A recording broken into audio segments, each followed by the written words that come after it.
Rome, 37 après Jésus-Christ. Caligula, 24 ans, monte sur le trône. Fils de Germanicus, adoré des légions, il incarne l'espoir.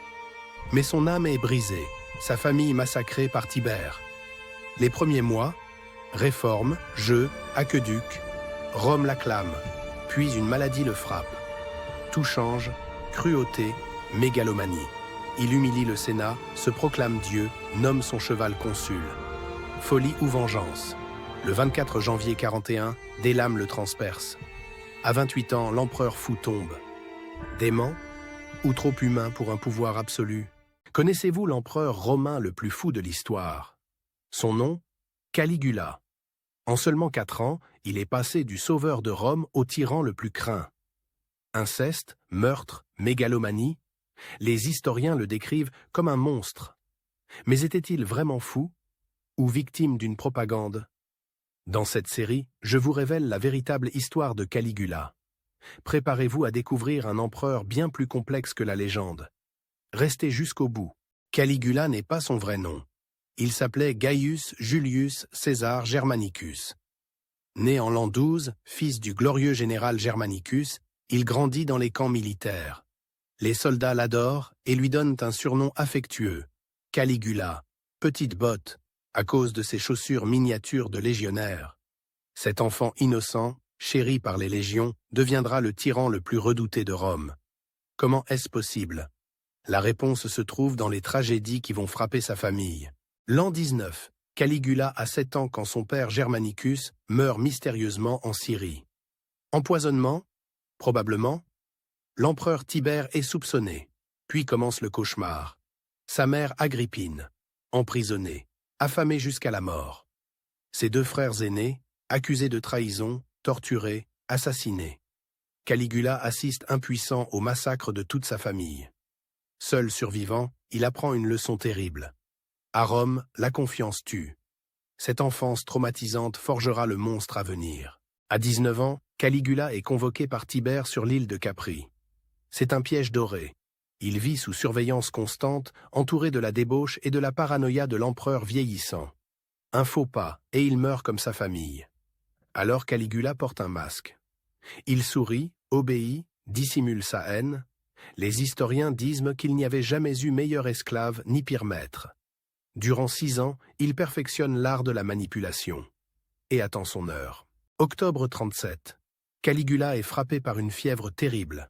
Pendant des jours, il délire entre la vie et la mort. Rome retient son souffle. Puis, miraculeusement, il survit. Mais quelque chose s'est brisé dans son esprit. Était-ce l'épilepsie? Une encéphalite?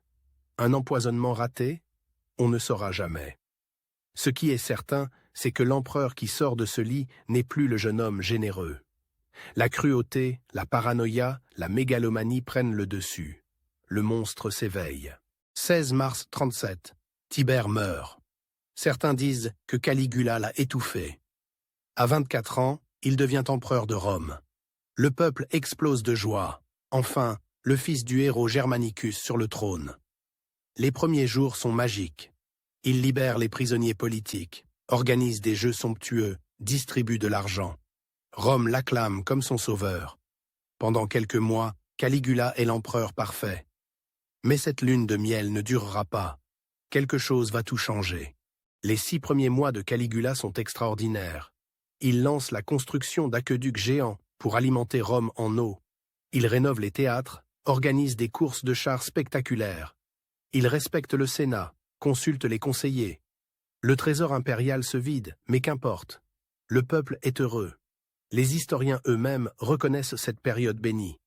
Caligula semble être l'empereur que Rome attendait. Mais en octobre 37, il tombe gravement malade. Et quand il se relève, ce n'est plus le même homme. Désormais, Caligula règne par la terreur. Il force des pères à assister à l'exécution de leurs fils. Il confisque les fortunes des riches pour financer ses folies. Il humilie publiquement les sénateurs, les oblige à courir à côté de son char.